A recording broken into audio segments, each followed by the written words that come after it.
Pemirsa, Presiden Joko Widodo memiliki gaya sendiri dalam memilih menterinya. Dengan menggunakan tim transisi, Presiden Joko Widodo dan Wakil Presiden Yusuf Kala memilih para calon menteri mereka secara diam-diam. Nama yang sudah diseleksi diserahkan Jokowi kepada Pusat Pelaporan dan Analisis Transaksi Keuangan atau PPATK dan juga ke KPK atau Komisi Pemberantasan Korupsi untuk ditelusuri apakah sang calon benar-benar bersih dari kemungkinan keterlibatan kasus korupsi. Cara ini menjadi kultur baru yang belum pernah dilakukan oleh presiden-presiden sebelumnya. Kita akan membahas hal ini bersama narasumber yang sudah hadir di studio. Pengamat politik Ikrar Nusa Bakti, Wakil Sekjen DPP PD Perjuangan Eriko Sotarduga, dan juga peneliti dari ICW Febri Hendri. Selamat bergabung Bapak-Bapak sekalian. Terima kasih sudah bersama Prime Time. Bang Eriko, jam berapa diumumkan ini? Kita tim breaking news sudah siap dari tadi malam. Saya juga menanti-nantikan hal yang sama. Menanti pengumuman atau menanti telepon nih? Pak JK mengatakan paling lambat Senin, tapi Pak Jokowi melansir informasi yang berbeda dengan Pak JK. Yang mana yang bisa kita pegang ini dari RI1 atau RI2? Ya, memang Mas Rudi, kalau kita melihat kan tentunya kalau dari segi jadwal waktu kan masih memungkinkan. Ya, 14 hari ya? 14 hari kerja itu berarti sampai tanggal 7 November. Artinya masih mempunyai waktu yang cukup. Tapi tentunya kan pertimbangan-pertimbangan di dalam memutuskan. Kalau kita melihat dalam sejarahnya juga, bahkan Pak JK menyampaikan, 1 jam bahkan sebelum pengumuman masih bisa saja terjadi ada perubahan-perubahan. Nah memang saya ingin menyampaikan satu persepsi yang paling utama di sini, bahwa mencari anggota kabinet yang akan membantu Pak Jokowi itu kan memang tidak mudah. Ini mencari figur yang mendekati sempurna. Sempurna hanya milik Yang Maha Kuasa.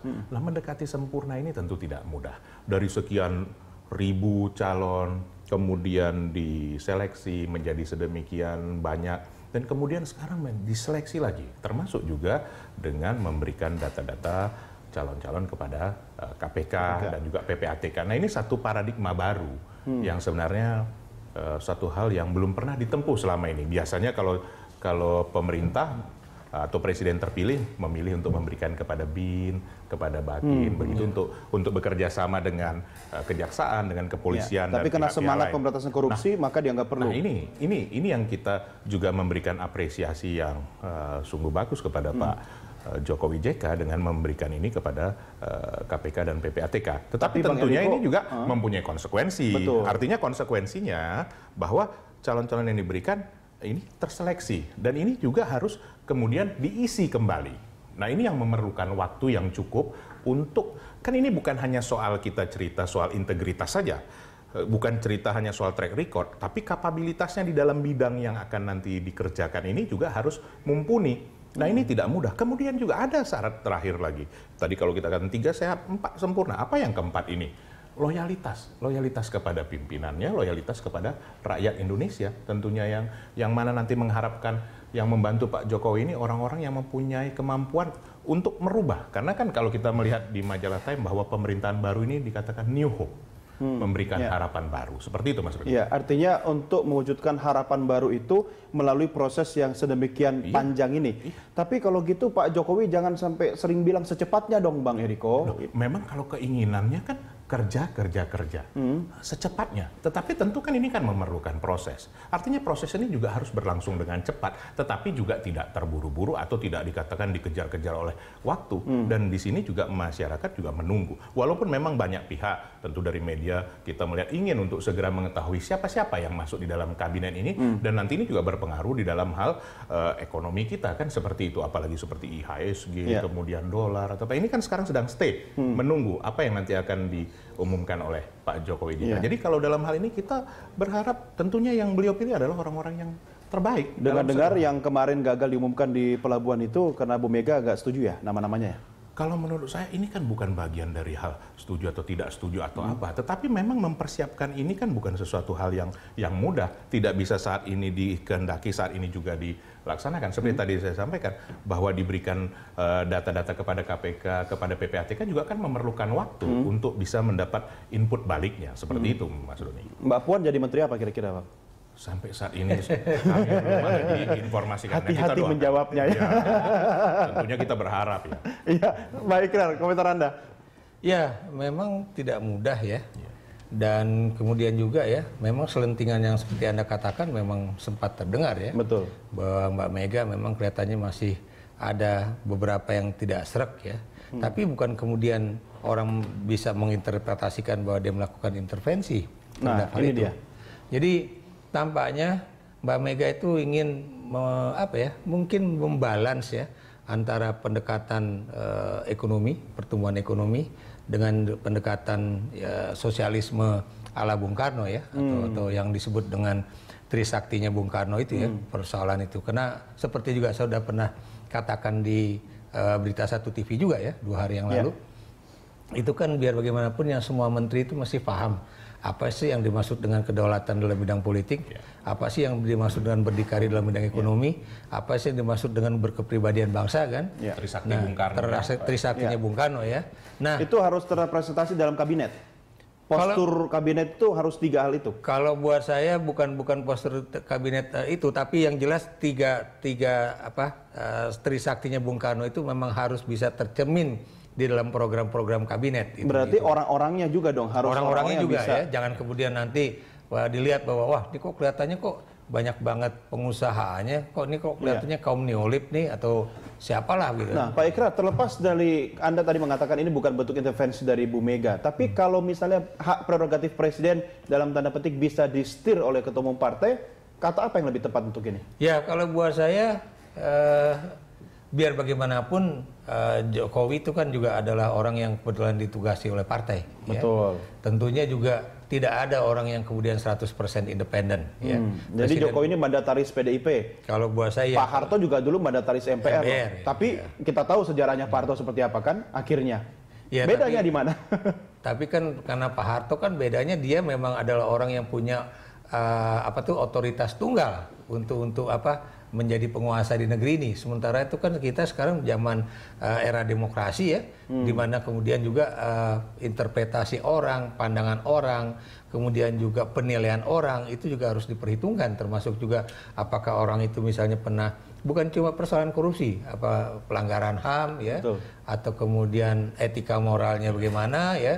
Kemudian bisnisnya itu cara menjalankannya juga seperti apa, itu semuanya itu kan menjadi bagian yang harus diperhitungkan juga ya. Iya, artinya Mas Febri kalau kita melihat posisi KPK dan PPATK yang dilibatkan ya kan sebagai bagian penting dari menyeleksi menteri, itu seperti apa Anda melihatnya? Apakah memang wajib kalau dalam upaya pemberantasan korupsi atau sekedar dalam tanda petik ini bukti bahwa presiden kita mau memenuhi janjinya pada awal kampanye bahwa beliau ini akan jadi panglima di depan dalam pemberantasan korupsi? Ya, kalau bagi kami ini sebuah penggunaan kekuasaan secara bijak. Bahwa dalam merekrutmen anggota kabinet itu adalah hak prerogatif presiden. Ya, dia sih tidak perlu minta sebenarnya kan. Dia tidak ada keharusan dari nggak minta tolong KPK juga nggak masalah. Tapi itu dia lakukan. Nah, itu menurut kami itu satu hal yang penggunaan kekuasaan secara bijak begitu. Dan kita tahu bahwa pada waktu kampanye kemarin kan Pak Jokowi selalu mengatakan bahwa akan bentuk pemerintahan bersih. Dan membentuk pemerintahan bersih tidak akan bisa kalau misalkan kalau anggota kabinetnya itu bermasalah secara integritas begitu. Nah, kalau misalkan orang-orang yang bermasalah secara integritas masuk ke kabinet, itu pertama sudah melanggar syarat menteri yang diatur dalam pasal dalam Undang-Undang 38 tahun 2009 tentang Kementerian Negara, bahwa salah satu syarat jadi orang menteri itu adalah mereka punya integritas. Nah, memang tidak jelas ukuran integritasnya apa, tapi paling tidak masukan dari pertimbangan dari KPK, dari PPATK itu salah satu ukuran integritas begitu. Apa yang dilakukan oleh Presiden Jokowi memang bijaksana ya, tapi apakah posisi KPK sudah cukup tepat itu, Bang Eriko di situ? Begini Mas Rudi. Sebenarnya dalam aturan undang-undang tadi sudah disampaikan Mas Febri, tidak ada ketentuan mengharuskan untuk berkonsultasi dengan pihak siapapun. Itu hak prerogatif daripada presiden. Nah, seperti saya sampaikan, keinginan daripada rakyat benar-benar tinggi kepada Pak Jokowi maupun nanti Pak JK dan susunan kabinetnya. Katakan dengan pertumbuhan harus 7% setiap tahun, dengan program nawacita, maritim dan lain-lain. Nah, ini tentu mencapai ini tidak mudah. Bukan hanya kapasitasnya saja, tapi integritasnya. Nah, kalau kita melihat rakyat meminta 6, beliau berikan 7. atau 8. Bahkan beliau lebih maju selangkah daripada yang diinginkan. Jadi ini satu hal, seperti tadi saya sampaikan dari di awal, bahwa ini salah satu paradigma baru yang memberikan satu gambaran ya, satu harapan, hope. Kalau dikatakan tadi saya sampaikan tuh new hope, ini benar. Karena kenapa? Sebenarnya tidak perlu dilakukan dengan sungguh-sungguh. Nah, jadi karena itu sebenarnya Mas Doni memang memerlukan waktu yang cukup. Karena bagaimanapun juga cukupnya tidak lebih 14 hari dong. Pasti, kalau itu sudah pasti tidak sampai 14 hari, dan kalau tadi kita sudah mendapat jawaban dalam beberapa waktu ini tentunya akan diumumkan, dan pasti untuk apa ditunda-tunda. Di samping itu juga jawaban dari DPR tentunya juga, walaupun itu tidak menjadi wajib di pasal 19 Undang-Undang 38 tadi, bahwa 7 hari tentu DPR akan menjawab. Walaupun tidak dijawab, ketentuan itu bisa dijalankan. Tapi inilah proses menghargai semua proses yang ada ini. Ini menunjukkan keseriusan dari Pak Jokowi, Pak JK dengan pemerintahannya nanti untuk mengikuti semua etika yang ada, bukan aturan. Kalau aturan tidak sampai ke sana ya Mas Febri. Ini kan etika politik juga ya. Artinya satu hal yang harus diteladani dari para elit kita. Kita lanjutkan di segmen berikutnya, karena kalau kita menunggu-nunggu kapan pengumuman, akhirnya nama-nama lain yang banyak beredar di masyarakat gitu kan, makin simpang siur gitu. Nanti Mas Doni nunggu telepon juga. Ini sampai bawa ke studio nggak bunyi-bunyi. Kita segera kembali, pemirsa, tetap bersama kami. Kita kembali lanjutkan diskusi kita. Pak Ikrar, masih ingat ketika Pak SBY menyelenggarakan SBY Idol di Cikeas? Calon-calon menteri silih berganti datang, di cover oleh media. Betul. Ada yang masuk, ada yang sakit hati.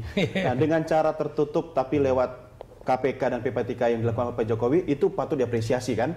Tapi pertanyaan saya begini, KPK kan tidak boleh memberi rapor stabilo merah atau kuning sebelum inkrah.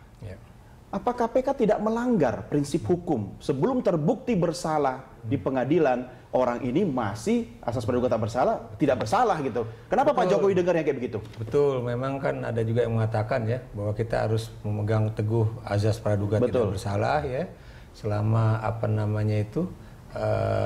not proven guilty kan, itu kan kita nggak bisa ngomong bahwa orang itu memang bersalah. Ya. Tapi kalau buat saya ambil jalan tengah aja lah ya, seperti yang dikatakan. Jalan aman? Ya bukan, maksudnya yang dikatakan oleh Pak JK itu benar ya. Ya kita juga harus memegang teguh azas praduga tidak bersalah, kecuali untuk orang-orang yang memang udah merah-merah itu. Karena yang merah-merah itu udah pasti tinggal tunggu waktu aja untuk kemudian dinyatakan sebagai tersangka atau langsung masuk tahanan gitu kan. Nah itu yang makanya Pak JK mengatakan, oh kalau yang itu mungkin saya juga nggak berani ambil, tapi kalau yang kuning-kuning, apalagi yang kuning muda itu, ya siapa tahu memang itu baru kuning beringin atau kuning apa ya? jadi itu yang kalau kita perhatikan ya, walaupun banyak orang mengatakan ketika KPK membuat 3 warna itu loh kan itu kan belum dibuktikan bersalah, belum diputuskan bersalah, jadi bisa saja. Cuma kan apa yang dinyatakan oleh Abraham Samad saya pikir masuk akal juga. Ya bagaimana kemudian tiba-tiba 3 bulan kemudian atau 2 bulan kemudian atau 1 bulan kemudian dia dinyatakan sebagai tersangka, kan bisa heboh juga semuanya. Tapi Anda apakah tidak melihat bahwa statement dari Abraham Samad itu terlalu berlebihan ketika kalau buat saya iya. Kenapa demikian? Karena tidak sedikit orang yang kemudian juga mengingatkan ya bahwa sebagai penegak hukum bukan cuma Abraham Samad ya, tapi juga Bambang Wijoyanto itu memang harusnya tidak membuat statement-statement yang bersifat politik. Itu ya. Kalau dia bisikin presiden, silakan saja secara tertutup gitu kan. Apalagi Anda tahu bahwa ini yang meminta itu adalah presiden, dan harusnya itu diserahkan kepada presiden, bukan kemudian diserahkan ke media massa ya. Gitu. Jadi makanya kalau Andi Wijayanto teman saya itu mengatakan bahwa wah itu berarti kalau ada yang mengatakan bahwa ini ada bocoran dan sebagainya, itu berarti membongkar rahasia negara ya, walaupun yang membongkar itu siapa kita juga tidak jelas ya. Atau mungkin Ketua KPK ingin menunjukkan gesture bahwa dia bersemangat mendukung upaya pemberantasan korupsi sehingga layak juga masuk dalam kabinet. Kalau itu biarlah Pak Jokowi yang menentukan ya. Karena kita terus terang ya, pasti Pak Jokowi punya perhitungan lain ya. Apalagi Anda juga ingat bahwa desakan-desakan dari masyarakat kan juga masih banyak yang mengatakan jangan angkat dulu Abraham Samad ya, biarkan dulu dia menyelesaikan masa baktinya di KPK itu, karena memang kita masih membutuhkan orang-orang seperti Abraham Samad, kemudian juga Bambang Wijoyanto, Busro Mukodas ya, itu orang-orang yang boleh dikatakan dalam tanda kutip pendekar-pendekar hukum anti korupsi gitu kan. Nah, Bang Eriko, ini kalau nama dari KPK kemudian sudah dikembalikan ke Pak Jokowi dan ternyata banyak sekali yang merah. Ini ada dua hal, dari perspektif Pak Jokowi dan timnya sendiri tidak bisa melakukan upaya memilah dan memilih calon dengan baik berdasarkan apa yang tadi Anda sebutkan, integritas dan seterusnya gitu kan. Atau sebenarnya kita kehabisan calon terbaik bagi bangsa? Ini Mas Doni, kita harus menyamakan persepsi dulu. Bahwa tadi menurut undang-undang, kalau belum dikatakan bersalah, masih mempunyai hak. Dan yang bisa mengetahui seseorang bersalah atau tidak itu adalah pengadilan. Nah, ini kan sudah satu langkah terobosan. Tadi saya sampaikan di awal. Langkah terobosan dilakukan oleh Pak Jokowi untuk mengantisipasi. Sebenarnya kan itu tidak ada larangan seperti itu. Dan tadi perlu saya clearkan juga bahwa KPK bukan pengadilan loh. Justru karena itu bisa saja kan tidak terbukti di pengadilan. Justru karena itu tadi yang disampaikan oleh Pak Jokowi bahwa yang diganti itu adalah yang memang berasumsi ini di kategori merah berdasarkan yang disampaikan oleh KPK. Dan sampai saat ini kan kita memang mempunyai satu kepercayaan kepada KPK bahwa ini adalah lengkap data-datanya. Tentu kita tidak tahu siapa atau bagaimana, kan begitu. Karena ini rahasia. Yang tahu hanya Pak Jokowi dan KPK. Tidak mungkin ini bocor. Kenapa? Karena memang hanya mereka yang mengetahuinya. Jadi kalau orang berasumsi siapa-siapa itu kan sebenarnya juga kurang pas. Seperti itu ya. Artinya Pak Jokowi sudah melakukan langkah ini dan juga menggantikan di mana yang ada di stabilo merah. Masalahnya kalau banyak yang berasumsi wajar saja karena banyak sekali koruptor yang tidak merasa jadi koruptor gitu kan. Sekali lagi bahwa ini kan satu langkah yang sangat positif yang harus kita apresiasi. Apapun ini memang akan menjadi kontroversi. Kalau katakan ini memang satu langkah lebih dulu. Tetapi ini hal yang baik untuk apa? Supaya kabinet ini nanti begitu berjalan bisa langsung kerja, bisa fokus. Tidak ada hal-hal lain nanti yang akan mengganggu di kemudian hari. Biar yang mengganggu tidak terlalu banyak kecuali dari koalisi merah putih gitu ya. Mas Febri, catatan apa yang penting dari Jokowi Idol yang berlangsung sekarang ini? Ya, tadi kan saya sudah menyampaikan bahwa satu penggunaan kekuasaan secara bijak, yang kedua kan bagi kita pemberantasan korupsi juga butuh pemimpin yang kekuatan politik yang cukup kuat. Gitu. Nggak bisa seorang pemimpin itu bisa menggerakkan birokrasinya atau mendorong penegakan hukum tanpa dukungan politik yang cukup kuat. Jadi sebenarnya ini ujian buat Jokowi dong ya? Iya, bagi kami begitu juga. Ini, ya? Kami melihat begitu bahwa ini juga ujian buat Jokowi. Apakah memang Jokowi bisa mengantisipasi tekanan-tekanan yang datang kepada dia ketika memilih anggota kabinet. Dan kita lihat kalau kita belum sampai saat ini belum tahu beberapa nama yang diindikasi berwarna merah kemudian itu diganti. Katanya sekarang sudah disampaikan lagi ke KPK. Bagi kami itu sudah cukup yang kuat diganti kan namanya bukan warnanya yang diganti kan? Ya, namanya dan tentu kita lihat lagi setelah ini. Kalau KPK misalkan memberikan memberikan lagi warna merah terhadap nama yang belakangan masuk, ya kita lihat lagi apakah Jokowi akan Pak Jokowi tetap menerima itu atau tidak. Artinya kalau pengumuman masih diundur karena nama tersebut merah lagi, artinya bagi kami Pak Jokowi cukup kuat ya komitmennya pada pemberantasan korupsi. Komitmen pemberantasan korupsi dan kalau dia ganti itu lagi artinya dia cukup kuat juga. Oh, nggak bisa. Ya, tapi kan nggak mungkin juga ganti-ganti terus sampai tanggal 7 November nanti. Makanya dalam konteks itu memang kita harus memaksimalkan waktu 14 hari ini. Tapi kan begini, sekali ini kan awal dari pemerintahan Jokowi JK ini. Kalau di awal saja sudah bermasalah, itu akan mempengaruhi kinerjanya ke depan gitu. Nah, makanya titik kritis awal ini penting. Sebagai contoh untuk reformasi birokrasi, susah seorang yang punya track record bermasalah mendorong reformasi birokrasi. Kenapa? Karena bawahan dia akan lihat, pemimpinan dia itu punya masalah. Bagaimana mengikuti orang bermasalah kalau ternyata mengikuti program reformasi birokrasi misalnya. Mana mau nyapu ruang bersih, sapunya aja kotor gitu kan. Gitu. Oke, saya tidak boleh over lagi karena harus break dulu. Ya. Kita harus menyelamatkan segmen-segmen berikutnya sambil menunggu pengumuman kabinet. Kami segera kembali sesaat lagi, pemirsa, tetap bersama kami. Kita kembali lanjutkan diskusi kita, pemirsa. Pak Ikrar, dulu zaman Pak Harto ada istilah AIDS. Aku ingin ditelepon Soeharto. Iya dong. Zaman itu telepon dari Cendana luar biasa dahsyatnya. Betul. Kalau sekarang yang bikin agak dahsyat ini ketika Bu Susi juga diundang ke istana gitu. kira-kira apa nama-nama seperti bosnya Susi Air ini yang membuat ada pergeseran pengumuman kabinet atau seperti Saya apa? tidak tahu pasti ya, tapi mungkin saja. Kenapa demikian? Karena di menit-menit terakhir kemarin ya, sebelum ada pengumuman yang rencananya di Tanjung Priok itu kan memang banyak orang-orang berseliweran ke istana ya. Iya. Mungkin waktu itu Bu Mega bisa aja ngeliat, loh apa-apa nih kok ada sini, ada sini, di situ. Mungkin habis itu terus dia baca orang-orangnya, wah ini di mana Trisaktinya Bung Karno nih, kalau kemudian nanti orang-orang lebih banyak yang berkultur neoliberal misalnya kan gitu. Iya. Itu juga bisa juga. Lalu di mana keseimbangan antara pembangunan ekonomi dengan sosialisme ataupun pemerataan. Artinya itu. Pak Ikrar, kalaupun ada, saya perlu garis bawahi, intervensi dari Bu Mega itu hanya untuk mengamankan Trisakti tadi. Buat saya ya, biar bagaimanapun dia bukan cuma anak keturunan, tapi dia juga anak ideologisnya Bung Karno. Betul. Jadi itu yang harus dipertahankan. Apalagi Anda juga tahu ya, tekanan-tekanan dari teman-teman mahasiswa GMNI ya, bahwa biar bagaimanapun harus menteri itu harus juga memikirkan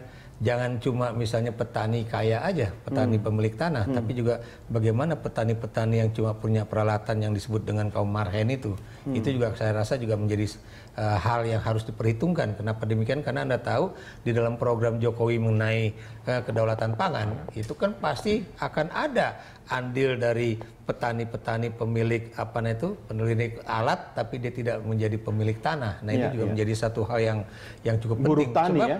kalau kemudian nanti ternyata menterinya itu lebih berpikir mengenai bagaimana meningkatkan produksi tanpa memikirkan persoalan peran dari orang-orang kecil, ini kan juga menjadi suatu hal yang tidak bijak juga begitu. Iya, sebenarnya kan kabinet ini kan harus bagaimana posturnya menerjemahkan janji-janji kampanye Jokowi JK ya. Betul. Mas Febri, ini kan ada semacam kultur baru yang dilakukan oleh presiden kita terhadap proses seleksi. Itu tadi Jokowi Adil ini apakah bisa diterapkan misalnya untuk level dirjen, sekjen, atau mungkin di daerah?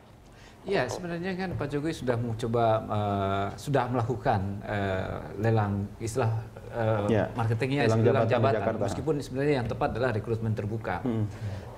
Dan proses rekrutmen terbuka menurut kami cukup bagus ya, karena bisa menekan suap menyuap atau pemerasan dalam proses rekrutmen pejabat begitu. Nah, tapi itu di level pejabat eselon di level birokrasi. Tapi kan kalau anggota kabinet kan ini kan proses politik ya. Dan ke depan kalau menurut kami memang cukup bagus itu proses rekrutmen terbuka untuk pejabat eselon 1 sampai bawah begitu ya di level kementerian lembaga. Dan memang kalau dilihat dari sisi harapan kami cukup menaruh harapan besar pada pemerintahan Jokowi JK untuk membawa banyak perubahan, terutama dalam tata kelola pemerintahan yang lebih demokratis. ICW kan juga pasti punya data dong terhadap nama-nama yang mungkin menurut KPK itu sudah stabilo merah atau kuning. Jangan-jangan di KPK merah, ICW masih hijau gitu, atau saya tidak tahu dari mana melihat nama itu. Sebenarnya kalau data ada, kami juga banyak database siapa saja yang punya masalah begitu kan, siapa yang tersangkut, ada kasus, ada bukti-bukti yang ada pada kami. Cuma kan pertanyaannya kan kami tidak pernah diminta oleh presiden untuk jangan GR juga ya menyorot-nyorotkan diri kan? Gitu kan. Ya, ini terus kami mau bubar kan nggak mungkin juga begitu kan. Atau tiba-tiba nyodorin data ke istana nanti jadi berita, dikira diwawancara dalam menteri. Kasus korupsi, untuk kasus korupsi kan untuk mencek integritas itu kan sebenarnya tidak hanya KPK, juga di kepolisian juga ada bagian tipikor, di kejaksaan juga ada begitu ya. Sebenarnya itu juga bisa diminta. Ini bagaimana track record orang-orang ini. Ada lembaga lain juga, ada badan intelijen misalnya segala macam. Nah ini Bang Eriko, ini kan satu hal yang positif yang harus diapresiasi. Kalau Pak Jokowi membuat sebuah mekanisme baru yang tidak pernah dilakukan oleh presiden sebelumnya, ini bisa tertular kepada birokrasi di bawahnya. Bisa nggak proses ini dilakukan di Senayan sana, di gedung wakil rakyat kita? Misalnya ketua DPR sebelum dilantik, ditunjuk, masukkan dulu namanya ke KPK gitu kan? Sekali lagi Mas Doni, kalau dari segi di pemerintahan tentu itu adalah kewenangan daripada presiden. Betul. Ya. Artinya ini dimulai dengan menteri, kemudian nanti dari birokrasinya tadi sudah disampaikan oleh Mas Febri, begitu juga oleh Pak Ikrar. Nah, kalau di Senayan kita jangan lupa bahwa legislatif ini kan dipilih oleh rakyat. Betul. Nah, track record selama 5 tahun ini juga tentu mendapat catatan daripada masyarakat, daripada rakyat yang memilihnya. Nah, kalau ini tidak sesuai dengan harapannya, hukumannya yang jelas, sanksi sosialnya pasti dalam 5 tahun mendatang tidak akan itu dipilih. kan tidak cukup, seperti Bang. itu, satu.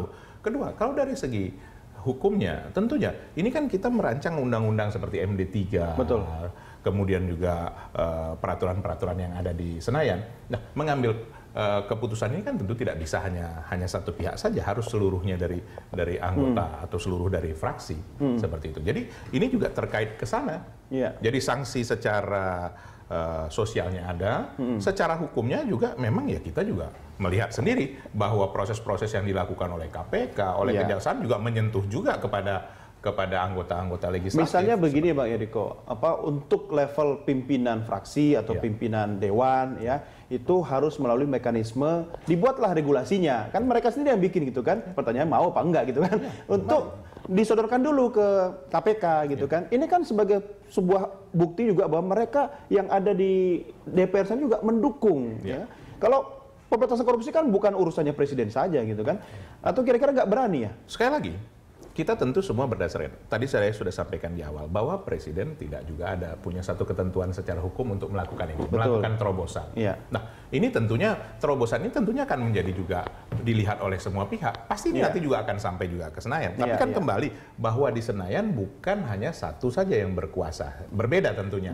Karena ini terdiri dari banyak partai, terdiri dari banyak fraksi, dan juga anggota-anggota. Nah, tentu ini akan menjadi juga pembicaraan. Nah, kita harapkan tentunya ada proses ini juga nanti akan berkembang, tapi sekali lagi ini tidak bisa ditentukan oleh cuman hanya satu orang. Oleh katakan sebagai pemimpinnya, katakan ketua DPR tidak bisa memutuskan untuk hal ini bisa dijadikan menjadi satu aturan secara tertulis. Seperti itu sebenarnya. Oke, Pak Ikrar, Anda komentari di segmen berikutnya ya. Kita break dulu. Pemirsa tetap bersama kami segera kembali sesaat lagi. Pemirsa, kembali kita lanjutkan diskusi kita dengan narasumber kita, Pak Ikrar. Ini kalau kita letakkan porsinya bahwa presiden punya hak prerogatif, tapi kultur baru yang dibangun itu memberi harapan bagi masyarakat. Bisakah ini diwariskan atau diturunkan dalam bentuk regulasi? Ya, buat saya bisa ya. Dan seperti juga tadi Anda tanyakan mengenai bagaimana penentuan dirjen, sekjen ya. Itu kan sebenarnya di Kementerian Pendayagunaan Aparatur Negara dan Reformasi Birokrasi itu kan sudah ada yang namanya tadi sebagai seleksi terbuka ya. Nah, persoalannya itu apakah seleksi terbuka itu bersifat transparan ya, dan kemudian juga benar-benar fair, dan kemudian benar sampai akhir, sampai ke TPA ya, tim penilai akhir ya. Karena kan dalam kasus di pemerintahan SBY yang terakhir kemarin ada yang kemudian tidak transparan dan kemudian tidak sampai ke tim penilai akhir, tapi kemudian orang itu sudah dilantik misalnya kan. Kalau Pak SBY kok kesannya itu semua dibahas di kamar ya bersama Bu Ani ya, sama Bu Ageng. Saya ya, kan? tidak mengatakan demikian ya, tapi nah ini kesulitannya juga ya, bahwa benar bahwa saya beri contoh ya, untuk pegawai negeri itu kan kita kan punya LHKPN. Laporan harta. Tapi kalau laporan harta kekayaan penyelenggara negara ya. Tapi yang jadi persoalan bagaimana kalau dia seorang dari swasta ya, itu yang jadi persoalan. Kemudian juga kita juga harus memberikan laporan pajak ya tahunan. yang untuk mengajukan SPT itu ya. Pajak. Tapi kan kita juga tahu laporan pajak tahunan itu kan sesuai dengan apa yang dibuat oleh kantor ya. Artinya tidak termasuk dengan laporan-laporan pajak yang lain. Saya beri contoh, pajak saya sebenarnya lebih tinggi dibandingkan dengan apa yang ada di laporan kantor. Kenapa demikian? Saya beri contoh, kalau saya nulis di Kompas itu kan langsung kena pajak ya? Ada pajaknya, cuma persoalannya Kompas tidak seperti dulu. Kalau dulu kan langsung bukti pelaporan pajaknya dikirim ke kita ya. Jadi kita bisa masukkan itu. Nah, kalau kemudian saya mengatakan bahwa saya punya pendapatan dari sini, tapi kemudian tidak ada buktinya, kemudian saya kena tarik pajak lagi. Jadi double pajak. Kalau dari berita satu kena pajak? Kena pajak ya. Berita satu kan udah langsung motong pajak. Gitu. Kasih contohnya ya TV yang lain-lain jauh-jauh, sini aja dong yang dekat-dekat. Iya, berita satu itu juga mengenakan pajak gitu kan. Tapi kan bukti pembayarannya kan adanya di berita satu, bukan nama saya. Jadi ketika saya akan kedua belah pihak ya, ini harusnya supaya saya juga bisa melaporkan, ini loh saya dapat uang dari berita satu sekian dan ini bukti pajaknya dan sebagainya itu. Tapi yang jelas menurut saya memang itu harusnya untuk semua calon-calon pejabat ya, baik itu anggota parlemen, anggota parlemen daerah ya, DPD ya, atau kemudian DPRD dan sebagainya gitu. Tapi Mas Febri, ini kan sebenarnya kalau kita kembalikan lagi bahwa ini hak prerogatif presiden. Tadi saya sempat singgung bahwa zaman Pak SBY semua dibahas diselesaikan di kamar antara presiden dengan Bu Ani. Itu faktanya katanya begitu. Artinya ya sah-sah saja. Mau tidak dibahas pun nggak masalah kan? Artinya presiden pun misalnya memikirkan nama itu sendiri, lalu tiba-tiba mengumumkan, sah-sah saja kan? Tidak ada yang berhak untuk mengkritisi soal itu secara berlebihan. Nah persoalannya ketika ini harus dalam bentuk regulasi undang-undang, masuk ke ranah politik, dibahas di Dewan bersama teman-temannya Bang Eriko, ada nggak semangat untuk meneruskan kultur dari eksekutif itu ke semua bidang termasuk di legislatif? Ya, sebenarnya juga tadi kalau ditanya kan di parlemen bagaimana pemilihan pimpinan fraksi, pemilihan pimpinan DPR, MPR, kami pikir juga harusnya juga melakukan terobosan seperti ini. Kan tidak hanya terkait integritas, tapi juga misalkan yang seperti tadi pelanggaran HAM, kasus lingkungan, kekerasan terhadap perempuan dan segala macam begitu ya. Itu jadi ukuran dan saya pikir juga data yang ada di KPK, di Komnas HAM, di mana lagi di ya kawan-kawan yang lain banyak, di lembaga-lembaga yang lain banyak yang jadi pertimbangan. Nah sebenarnya ini suatu hal yang positif. Kenapa? Karena siapapun yang akan menjabat mengambil posisi untuk jadi pejabat publik, ketika dia dari bawah sekarang dia harus berhati-hati. Ya kan, dia harus pertimbangan betul. Saya tidak boleh korupsi karena kalau saya nanti korupsi ketahuan sama KPK, saya nggak bisa jadi menteri, ya kan? Atau saya nggak boleh melanggar HAM karena kalau saya melanggar HAM nanti sejak dini melakukan antisipasi. Tapi tidak ada jaminan juga kan ketika menterinya itu bersih, tahu-tahu di tengah jalan bisa berubah jadi koruptor kan? Iya kan, Bang Eriko, ini proses politik dari partai sangat penting juga loh, Bang. Nah, kalau dari kami partai ini sudah menunjukkan proses itu sudah berjalan. Ini contoh. Proses regenerasi kaderisasi sudah kita mulai, yang dulu dikatakan bahwa partai tidak bisa memberikan rekrutmen kader yang baik, ternyata sudah. Contohnya Pak Jokowi, Mas Ganjar, Mbak Rike, ya kita bisa memberikan. Nah, sebenarnya dengan pola di mana kader kami Pak Jokowi, ini kan nanti akan memulai e-procurement, e-katalog, ya, semua yang bersifat terbuka. Jadi contohnya tadi seperti yang disampaikan oleh Pak Ikrar, seperti pajak. Sebenarnya dengan kita sudah mempunyai sistem identifikasi tunggal, ya kan, sistem identifikasi number yang tunggal seperti di negara-negara maju, sudah tidak bisa lagi Mas Febri beli apa, pajaknya sudah jelas dan tidak perlu lagi dilaporkan. Otomatisasi. Kan sebenarnya sudah dimulai sejak proyek IKTP, tapi kan beda jalurnya. Nah, makanya ini kan sudah memberikan satu hope, harapan baru ya, artinya bahwa dengan Pak Jokowi memberikan data-data ini dan memulai semua proses dimulai dari DKI, nanti ini akan dimulai juga secara nasional, semua dilakukan secara online, secara terbuka, maupun itu nanti lelang dengan cara terbuka, semua yang sifatnya terbuka dan yang memang jelas bahwa kita tidak boleh mempunyai standar ganda, misalnya seperti tadi, nomor kita di dalam KTP, itu berlaku semua. Begitu dibuka, Pak Ikrar, Mas Febri sudah terlihat di situ pernah melanggar lalu lintas, pernah apa, dan sekarang jangankan sudah terbuka pelanggaran KTP aja punya banyak gitu. Jadi sudah terlihat dari situ, nanti sudah bisa terlihat apakah ini kapasitasnya sudah bisa untuk duduk sebagai pejabat, sebagai anggota legislatif, kan seperti itu. Saya harus mengakhiri diskusi, tapi masing-masing coba kata kuncinya yang singkat-singkat saja, Pak Ikrar. Ini sambil menunggu gitu kan, bagaimana proses rekrutmen ini agar bisa menjadi sebuah budaya yang baik untuk masa depan. Ya, buat saya apa yang dijalankan oleh Presiden Jokowi ya sudah sangat baik, dan itu juga sesuai dengan janji dia bahwa nanti anggota kabinet saya itu bukan cuma kapasitas, tapi apakah dia pernah melanggar HAM, apakah dia pernah korupsi, itu semuanya akan menjadi perhitungan. Tapi sedikit saya komentari Anda ya, kalau di Australia itu identity number itu bukan Kementerian Dalam Negeri yang bikin, itu tapi Departemen Keuangan yang bagian precision, makanya namanya tax file number. Dan tax file number itu yang harusnya juga di Indonesia seperti itu, bukan kemudian ribut antara KPU mau punya sendiri, Departemen Dalam Negeri punya makanya sendiri. Jadi masalah juga. Kalau soal itu kita diskusikan di episode yang banyak nanti ya. Baik, Bapak-bapak, saya harus akhiri sampai di sini. Ya. Artinya, Bang Eriko 5 detik silakan. Pemerintah yang sekarang ini, pemerintahan Pak Jokowi memberikan harapan baru untuk menjadi Indonesia hebat, Indonesia raya. Baik, Indonesia Raya. Bang Eriko, saya titip CV habis ini ya. Juru bicara Presiden.